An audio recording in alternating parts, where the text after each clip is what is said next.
Suddenly go from invisible. Yo, I think that's Elle Evans. What? What? No, they're not. Everyone staring at you. What the hell, Tuppence? Oke, hai Sobat Rebahan, selamat bersantai kembali di Cakilway. Gimana kabar kalian hari ini? Saya berharap hari kalian menyenangkan dan apapun masalah kalian hari ini semoga diberi jalan keluar yang terbaik. Hari ini kita akan membahas alur cerita dari film berjudul The Kissing Booth yang dirilis pada tahun 2018 dan tentunya dibintangi oleh aktor dan aktris yang saya juga tidak kenal. Baik, tak perlu berlama-lama, segera siapkan cemilan, minyak gosok, tisu basah, amplas, ambil posisi ternyaman, dan fokus dengarkan suara saya.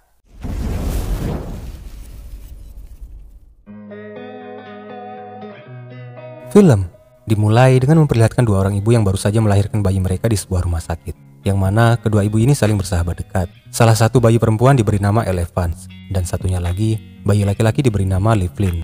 Seperti halnya kedua ibu mereka, Elle dan Lee juga tumbuh menjadi sepasang sahabat. Mereka selalu menghabiskan waktu bermain berdua. Namun sayangnya, saat Elle berusia 14 tahun, ibunya harus meninggal karena penyakit yang dideritanya. Kini Elle hanya tinggal dengan ayahnya dan adiknya yang masih kecil.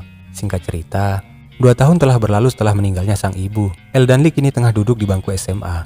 Siang itu, Elle sedang menikmati liburan musim panas dengan duduk santai di pinggir kolam renang di rumah Lee. Kemudian Lee datang dengan sedikit freestyle.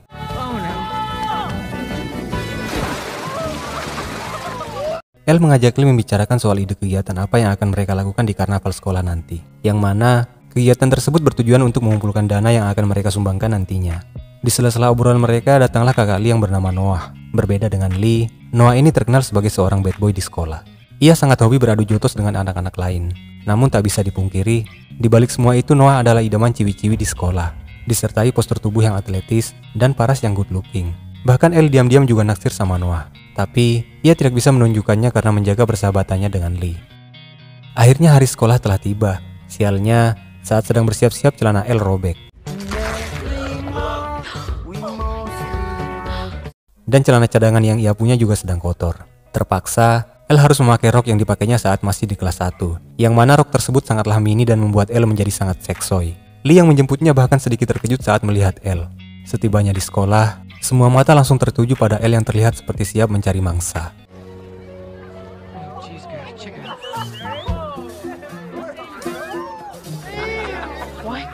Hingga kemudian, seorang siswa bernama Tupen dengan barbar langsung menepuk pantatnya Elle. Lee yang marah menantang Tupen untuk berduel, namun dengan mudah Tupen menangkap tinjuan dari Lee. Dan saat Tupen akan membalas tinjuan Lee, tiba-tiba... Ya, Noah yang entah datang dari mana langsung menerjang Tupen hingga mukanya bonyok.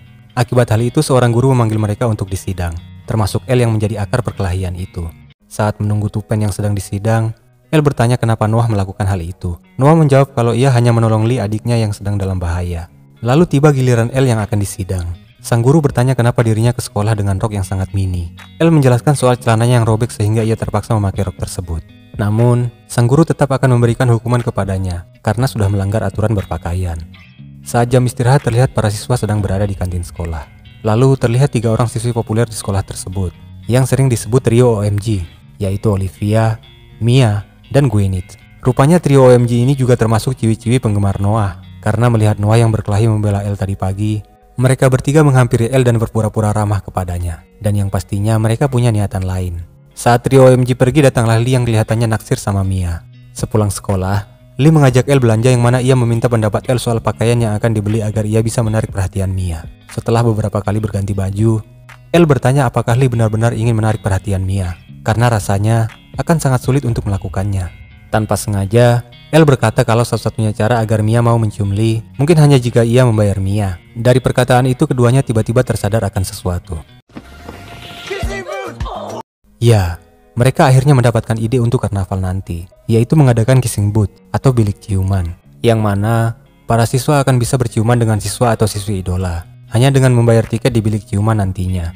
Keesokan harinya, saat sedang belajar di kelas, Tupen meminta maaf kepada Elle dengan mengirimi surat.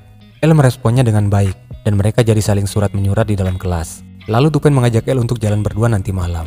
Elle pun setuju tetapi dengan memberikan sebuah syarat, yaitu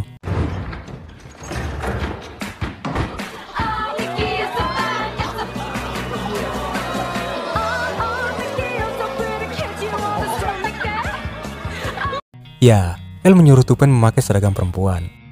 Malam pun tiba. Sebagai seorang sahabat tentunya Lee akan mendukung apa yang membuat El bahagia. Ia pun mengantar El ke tempat ia janjian dengan Tupen. Namun, setelah menunggu cukup lama, El pun harus kecewa karena Tupen tak kunjung datang. El akhirnya kembali mengajak Lee hangout bareng. Lalu, beberapa saat kemudian Tupen datang dan menjelaskan kalau sebenarnya ia ingin sekali datang. Namun Noah melarangnya. Noah bahkan sudah lama melarang semua murid cowok di sekolah untuk mengajak El jalan. Setibanya di rumah, El akhirnya menelpon Noah dan marah-marah karena hal itu. Ia berkata agar Noah tidak mencampuri urusannya, karena itu memang bukan tugasnya. Namun, Noah bilang kalau El masih terlalu polos, dan Tupen adalah seorang playboy yang akan merugikan nantinya.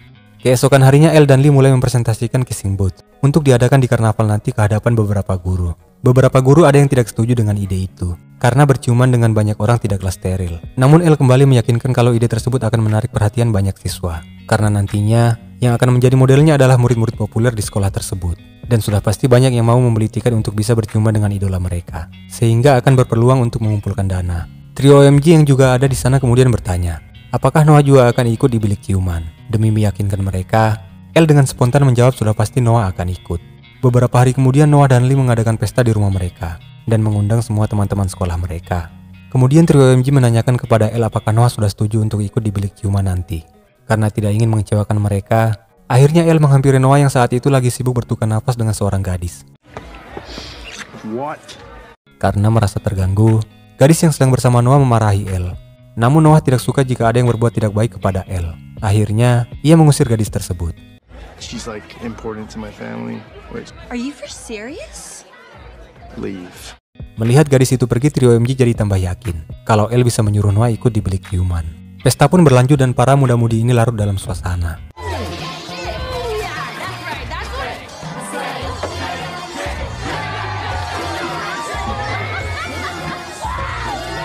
Holy shit, bro. Check it out.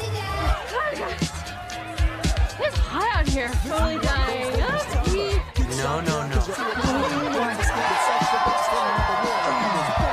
Absolutely, yearbook. Karena terlalu banyak minum, El yang terlalu mabuk hampir saja terjatuh. Beruntung Noah menangkapnya dan membawanya pergi. Esok paginya El terkejut saat terbangun di sebuah kamar yang sudah jelas bukan kamarnya. Dress is missing, but underwear is still on. Tak lama kemudian, masuklah Noah di kamar tersebut yang sepertinya baru saja selesai mandi. Melihat Noah yang hanya memakai handuk, El pun jadi salah tingkah sendiri. Oh, okay. Oh my god, okay. Can you please? Esoknya, saat pelajaran melukis, El dan Lee malah bermain-main dengan cat yang ada di sana, hingga mengotori pakaian dan tubuh mereka. El lalu pergi ke toilet untuk membersihkan diri. Namun, karena tidak bisa melihat dengan baik, ia pun malah masuk ke toilet cowok. Dan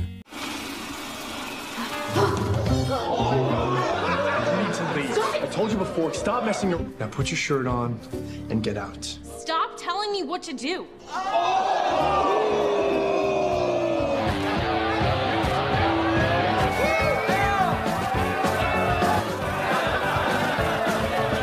akhirnya malam karnaval pun tiba. Banyak bilik-bilik yang dibuka di sana, tapi kissing booth masih belum buka.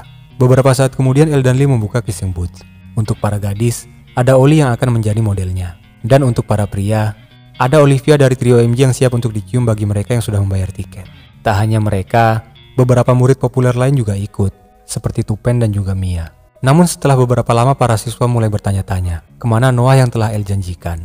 Mengetahui Noah tidak akan mau ikut di acara tersebut, Lee maju menggantikan kakaknya. Namun para gadis penggemar Noah jadi kecewa dan pergi meninggalkan kissing booth. Tetapi seorang gadis kemudian mau mencium Lee.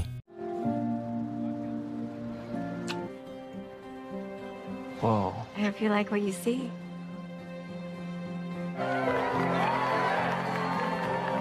Gadis ini bernama Rachel, dan dari sini keduanya akhirnya berpacaran.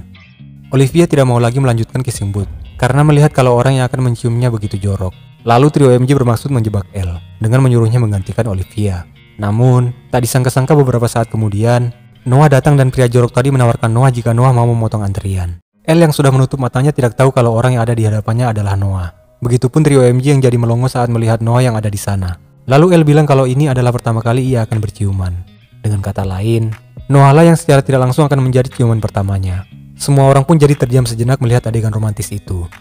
Seusai acara tersebut, Elle pulang bareng sama Noah dengan berboncengan. Namun tiba-tiba hujan turun hingga keduanya terpaksa harus berteduh di sebuah taman. Layaknya sepasang remaja yang sedang dimabuk asmara, keduanya pun melanjutkan ciuman mereka tadi. Wait, no. Is that what you think of me?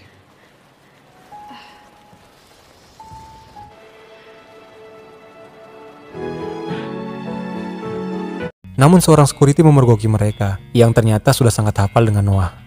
You just took me to your hookup spot. Thanks, Andrew. Beberapa malam setelahnya, para siswa kembali mengadakan pesta di tepi pantai. Seorang pria bernama Warren menghampiri Elle dan bermaksud mengajaknya mandi air panas bersama. Awalnya Elle menolak dengan sopan ajakan Warren, namun Warren terus memaksa hingga No, Warren. Okay, that's okay. Elle mencoba melerai Noah dan Warren. Namun pada akhirnya Noah tidak bisa menahan diri karena provokasi dari Warren. I guess I'd also be pretty pissed if I was slumming it.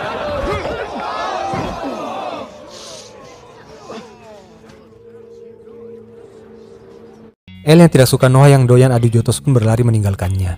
Noah segera mengejarnya dan meminta Elle agar tetap pulang bersamanya. Di perjalanan pulang, Noah meminta maaf atas sikapnya dan mengajak Elle untuk jalan-jalan sebentar di suatu tempat. Larut dalam suasana, akhirnya perpusrengan pun tak dapat terhindari. Okay.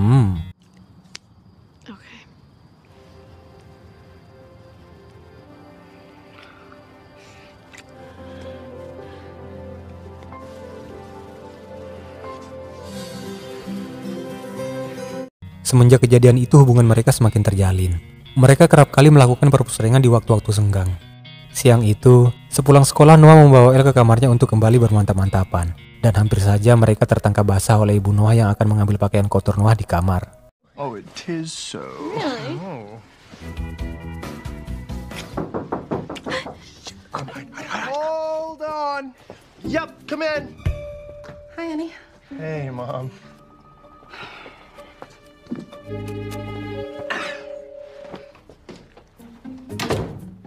Karena tak ingin ketahuan orang lain, Noah menyuruh Elle untuk lompat ke kolam renang dari jendela kamarnya.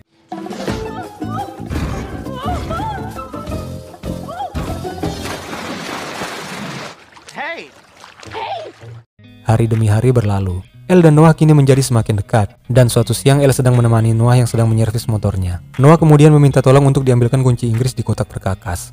Namun, saat akan mengambilnya Elle terjatuh hingga pipinya tergores. Lalu saat Noah mengobati luka Elle, tiba-tiba Lee datang mencari Elle dan terkejut melihat Elle berada di kamar Noah. Melihat luka di pipi Elle, Lee mengira kalau Noah pasti telah memukul Elle. Hingga mereka pun jadi berdebat. Melihat situasi semakin memanas, Elle mengajak Lee keluar rumah dan menjelaskan kalau itu bukanlah salahnya Noah. Dan terpaksa berbohong kalau ia terjatuh di garasi saat akan mencari Lee. Namun Lee sepertinya mulai mencium hubungan antara Elle dan Noah. Dan benar saja, sesaat setelah menenangkan Lee, Elle kembali menemui Noah di kamarnya. Sebenarnya di sini Elle berencana akan mengatakan semuanya kepada Lee nanti malam. Namun tiba-tiba Lee kembali masuk ke kamar Noah dan menangkap basah mereka berdua yang lagi asik berciuman.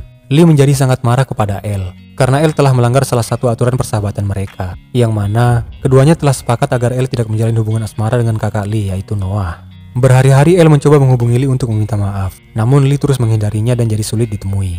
Ibu Lee kemudian datang menemui Elle di kamarnya. Ia bercerita kalau dirinya dan ibu Elle dulu juga sering bertengkar, namun mereka selalu bisa saling memaafkan.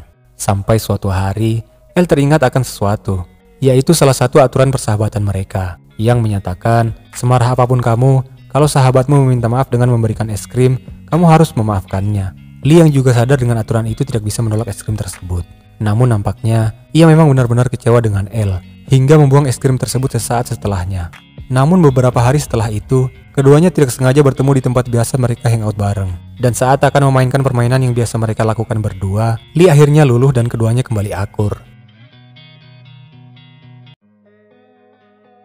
Scene berlanjut. Beberapa hari setelah itu, Elle dan Lee merayakan ulang tahun mereka bersamaan, yang mana sudah kita ketahui mereka lahir di hari yang sama. Saat melihat teman-teman mereka yang datang dengan pasangan mereka, termasuk juga Lee yang didampingi oleh Rachel, Elle pun tidak bisa berbohong dan bilang kepada Lee kalau ia benar-benar mencintai Noah, di mana pada saat itu Noah sedang tidak ada di rumah. Lalu Lee yang tampaknya sudah bisa menerima hubungan Elle dan Noah, menawarkan diri untuk mengantarkan Elle mencari Noah. Mereka pun pergi menggunakan salah satu mobil di rumah Lee. Dan di dalam perjalanan ternyata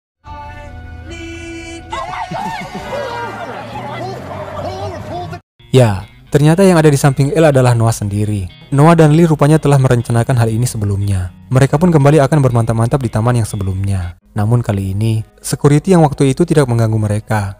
Scene ditutup dengan memperlihatkan Elle yang sedang mengantarkan Noah ke bandara, yang akan melanjutkan kuliahnya di luar negeri.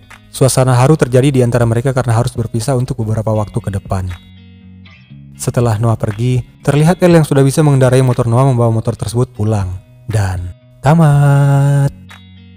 Seperti itulah kira-kira alur cerita dari film The Kissing Booth. Terima kasih ya buat teman-teman yang sudah menonton hingga akhir. Ayo dukung channel ini dengan subscribe, like, share, dan komen agar channel ini semakin berkembang. Semoga video ini bisa menghibur teman-teman semua ya.